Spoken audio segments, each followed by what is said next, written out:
ಕೇಂದ್ರ ಸರ್ಕಾರದ ಮಹತ್ವಾಕಾಂಕ್ಷೆಯ ರೈತ ಪರ ಯೋಜನೆಯಾಗಿರುವ ಪ್ರಧಾನಮಂತ್ರಿ ಕಿಸಾನ್ ಸಮ್ಮಾನ್ ನಿಧಿ ಯೋಜನೆಯ ಅಡಿಯಲ್ಲಿ ದೇಶಾದ್ಯಂತ ಎಲ್ಲ ರೈತರ ಬ್ಯಾಂಕ್ ಖಾತೆಗೆ ಇಲ್ಲಿಯವರೆಗೂ ಒಟ್ಟು 17 ಕಂತುಗಳನ್ನು ಕೇಂದ್ರ ಸರ್ಕಾರ ಜಮಾ ಮಾಡಿದೆ.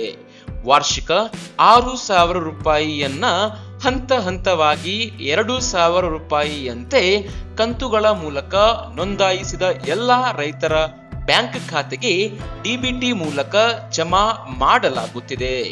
ಸದ್ಯಕ್ಕೆ 18ನೇ ಕಂತಿನ ಹಣ ಜಮಾ ಯಾವಾಗ ಆಗುತ್ತೆ, 18ನೇ ಕಂತಿನ ಹಣ ಜಮಾ ಮಾಡುವ ದಿನಾಂಕ ಯಾವುದು, ನಿಮ್ಮ ಖಾತೆಗೆ 18ನೆಯ ಕಂತು ಜಮಾ ಆಗಬೇಕು ಅಂದರೆ ನೀವು ಏನು ಮಾಡಬೇಕು ಎಂಬುದರ ಕುರಿತು ಸಂಪೂರ್ಣ ಮಾಹಿತಿ ಈ ವಿಡಿಯೋದಲ್ಲಿ ನಿಮಗೆ ಅರ್ಥವಾಗುವ ರೀತಿಯಲ್ಲಿ ತಿಳಿಸಿ ಕೊಟ್ಟಿದ್ದೀವಿ. ನೀವು ಕೂಡ ರೈತರಾಗಿದ್ದರೆ ಅಥವಾ ರೈತ ಕುಟುಂಬಕ್ಕೆ ಸೇರಿದವರಾಗಿದ್ದರೆ ಈ ವಿಡಿಯೋವನ್ನ ಕೊನೆಯವರೆಗೂ ನೋಡಿ ಹಾಗೂ ಇದೇ ರೀತಿ ಉಪಯುಕ್ತ ಮಾಹಿತಿಗಳನ್ನ ಪಡೆಯಲು ಚಾನೆಲ್ ಅನ್ನು ಸಬ್ಸ್ಕ್ರೈಬ್ ಮಾಡಿಕೊಂಡು ಪಕ್ಕದಲ್ಲಿ ಬರುವ ಬೆಲ್ ಐಕಾನ್ ಪ್ರೆಸ್ ಮಾಡಿಕೊಳ್ಳಿ. ಪ್ರಧಾನಮಂತ್ರಿ ಕಿಸಾನ್ ಸಮ್ಮಾನ್ ಯೋಜನೆಯ ನಿಯಮಗಳಲ್ಲಿ ಬಹಳ ಮುಖ್ಯವಾದ ಬದಲಾವಣೆಯನ್ನ ಮಾಡಲಾಗಿದ್ದು, ಪಿಎಂ ಕಿಸಾನ್ನ 18ನೇ ಕಂತಿನ ಹಣ ಪಡೆದುಕೊಳ್ಳಬೇಕು ಅಂದರೆ ನೀವು ಈ ಕೆಲಸವನ್ನು ತಪ್ಪದೇ ಮಾಡಲೇಬೇಕು.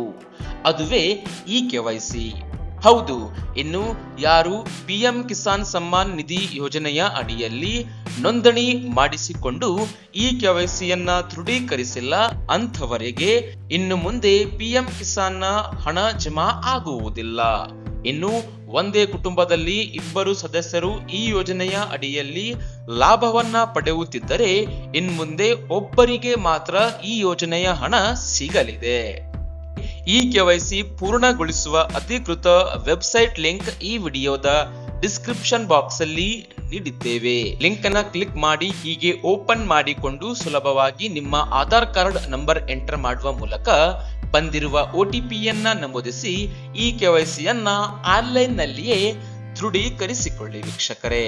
ಅಂದ ಹಾಗೆ 18ನೇ ಕಂತಿನ ಹಣ ಯಾವಾಗ ಬಿಡುಗಡೆ ಆಗಲಿದೆ ಎಂದು ತಿಳಿಯುವುದಾದರೆ, ಪ್ರಧಾನಮಂತ್ರಿ ನರೇಂದ್ರ ಮೋದಿಯವರ ಈ ಯೋಜನೆಯು 3ನೇ ಅವಧಿಯ ಆರಂಭದ ನಂತರ 18 ಜೂನ್ 2024ರಂದು ಪಿಎಂ ಕಿಸಾನ್ ಯೋಜನೆಯ 17ನೆಯ ಕಂತನ್ನ ಬಿಡುಗಡೆ ಮಾಡಿದ್ರು.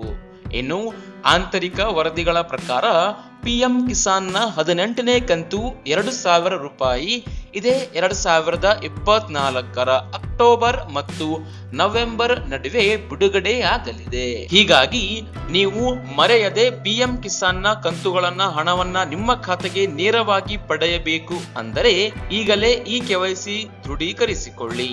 ವಿಡಿಯೋ ನೋಡಿದಕ್ಕೆ ಧನ್ಯವಾದಗಳು. ಶುಭ ದಿನ.